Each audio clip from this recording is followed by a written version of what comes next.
ఒక చిన్న కథ. ఈనాటి మానవుడు నిర్జీవమైనటువంటి శిలను పూజిస్తున్నారే కానీ సజీవమైనటువంటి మానవులను గౌరవించటం లేదు. మానవులను గౌరవించలేనటువంటి పూజలు ఇది ఒక పూజలా? మానవుల్ని గౌరవించి వారికి తగినటువంటి సాయం చేయలేనటువంటి దానములా? కాదు కాదు. మానవుడు దైవ స్వరూపంలో ఉంటున్నాడు, దైవం మానవ స్వరూపంలో ఉంటున్నాడు. కనుకనే వేదము దైవం మానుష రూపేణ అని. మనుషులకు నమస్కారం చేయొచ్చునా అనుకుంటారు చాలా మంది. దయ్యాలకు చేయాలనా? ఒకనొక సమయం లోపల అశోక చక్రవర్తి మంత్రితో కూడి విహారం చేస్తూ పోయాడు. మధ్య మార్గంలో ఒక బుద్ధ గురువు వచ్చాడు. ఈ అశోక చక్రవర్తి పరిగెత్తిపోయి తన శిరస్సు ఆ బుద్ధ గురువు యొక్క పాదముల పైన పెట్టాడు. మంత్రి చూచాడు, చాలా కష్టపడ్డాడు. అశోక చక్రవర్తి యొక్క శిరమును, విలువైనటువంటి శిరమును ఆ సన్యాసి యొక్క పాదముల పైన పెట్టడమా? చాలా కష్టపడ్డాడు ఈ మంత్రి. తాను మంత్రి మాత్రమే కానీ సంకుచితమైన బుద్ధులు, ఆ విశాలమైనటువంటి బుద్ధి లేదు ఆ మంత్రికి.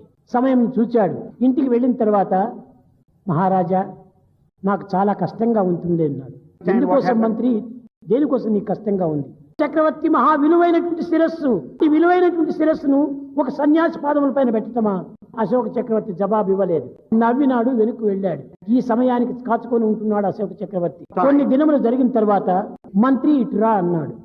నాకు 3 శిరస్సులు కావాలి అన్నాడు. ఏమిటి స్వామి? తప్పక నేను తీసుకుని వస్తానన్నాడు. ఒకటి మేక శిరస్సు, రెండవది టైగర్ శిరస్సు, మూడవది మనిషి శిరస్సు. 3 తీసుకుని రా అన్నాడు. వెళ్ళాడు. ఏదో ఒక దగ్గరికి వెళ్ళాడు, మేకతో కొట్టాడు, శిరస్సు తెచ్చాడు. అడవికి వెళ్ళాడు, వేటాడాడు, పులి శిరస్సు తీసుకుని వచ్చాడు. శ్మశానానికి వెళ్ళాడు, బూస్తున్నటువంటి ఒక శవం యొక్క శిరస్సును తీసుకొచ్చాడు. ఈ 3 తీసుకుని వచ్చి రాజుకు చెప్పాడు.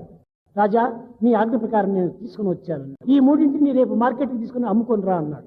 మార్కెట్కి పోయిన తక్షణమే మేక శిరస్సు ఎవరో బిర్యానీ కొనుక్కున్నారు. తిండిపోతున్నారుగా, కొనుక్కున్నారు. ఈ పులి శిరస్సు దీన్ని కూడా కొనుక్కొని స్టఫ్ గా చేసుకుని డోర్ పైన వేసుకుందామని దాన్ని కూడా కొనుక్కున్నారు.